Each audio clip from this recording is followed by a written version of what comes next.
um animal que tem suspeita do EPM, da mieloencefalite protozoária equina, e vamos avaliar clinicamente esse animal, o que ele apresenta que possivelmente nos leva à suspeita dessa doença.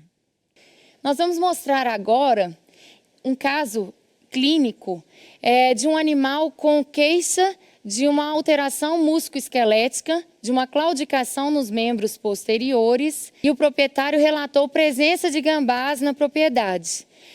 Nós acabamos de comentar sobre a mieloencefalite protozoária equina, a EPM.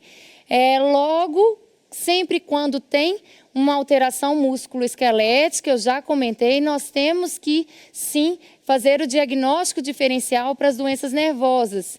E, neste caso, nós temos a suspeita devido ao contato com o hospedeiro intermediário, da doença da EPM, que no caso é o gambá.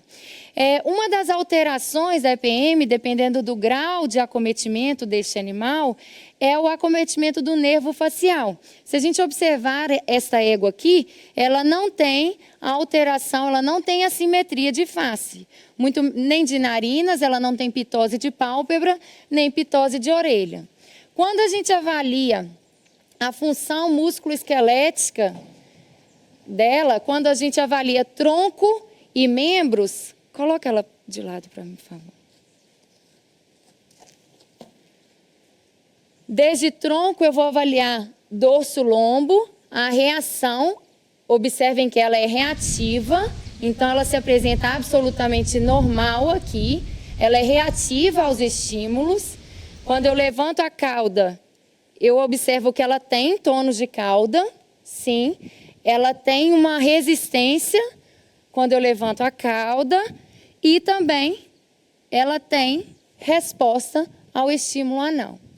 Vamos observar, então, este animal em movimentação, que é a principal queixa do proprietário, o que o leva a uma suspeita musculoesquelética, mas é fundamental, repito, o diagnóstico diferencial para as doenças nervosas.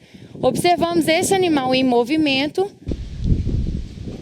Observem que ele tem uma ataxia de membros e uma leve paresia, principalmente ao girar.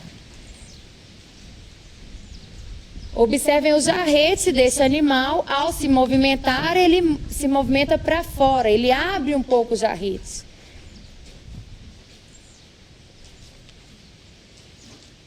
De novo, para a gente observar a abertura do jarrete. Ele pisa e abre, rotaciona um pouco os jarretes. Mas observem que a anca, ela não está rotacionando tanto quanto o jarrete está, o que nos leva a um prognóstico mais favorável em relação às doenças nervosas. Mas mesmo assim, nós temos que continuar avaliando a propriocepção deste animal. Coloque ele de lado, por favor.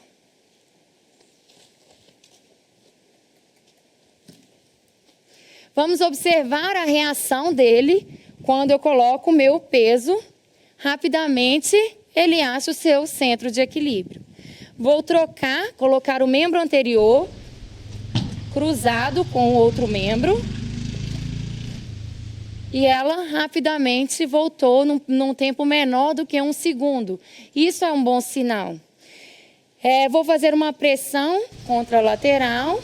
Ela conseguiu se manter, mas observem que, diferente da outra égua, que avaliamos no exame semiológico, ela manteve a base um pouco aberta. Isso nos leva à suspeita de alguma alteração de propriocepção.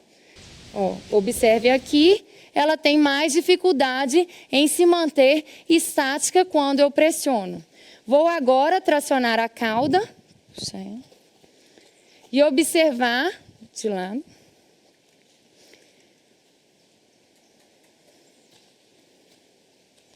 E observar a reação quando eu traciono a cauda na minha direção. Vou tracionar na minha direção e ela se apresenta reativa. Continuo fazendo força com as duas mãos, ela se mantém em estática. Isso é positivo, pensando em doença nervosa. né? Provavelmente eu poderia descartar, mas eu ainda não descarto completamente, porque eu não fiz o exame desse animal em círculo. E eu quero observá-lo em círculo, perceber se ele não tem nenhum desequilíbrio. Observem que, diferente da outra égua, essa égua tem mais dificuldade de se movimentar e de cruzar os membros posteriores. Ó, quando eu pressiono, ela se desequilibra e quase cai, o que me leva a uma suspeita de alteração de propriocepção. Para o diagnóstico definitivo, é muito difícil eu fazer o diagnóstico definitivo das doenças neurológicas com um simples exame clínico. Ele é fundamental para eu construir o meu diagnóstico, mas ele só se torna definitivo a partir dos exames laboratoriais. Eu não posso lançar mão da realização destes exames. E um dos exames fundamentais para o diagnóstico diferencial da EPM é a coleta do líquido cérebro-espinhal. Eu vou mostrar como que a gente faz essa coleta. Para a coleta de material para diagnóstico diferencial da EPM, devemos coletar, então, o líquido cérebro-espinhal. O local de escolha, normalmente, é no espaço lombosacral. Vocês podem ver a Camila fazendo a antisepsia e a limpeza do lugar, primeiro de tudo, depois a asepsia cirúrgica. Este animal, ele deve ser contido, devidamente contido em tronco e sedado antes desse procedimento. Após a limpeza, vamos fazer a tricotomia da região e depois de realizada a tricotomia, nova limpeza, nova asepsia cirúrgica, para então inserir o catéter. Pode ser um catéter simples, para inserção e coleta do material líquido cérebro-espinhal diretamente do espaço lombosacral. Depois, então, realizamos a tricotomia, uma nova asepsia cirúrgica para a introdução do catéter. E introduzimos o catéter aqui no espaço lombosacral, como vocês podem ver nesta imagem.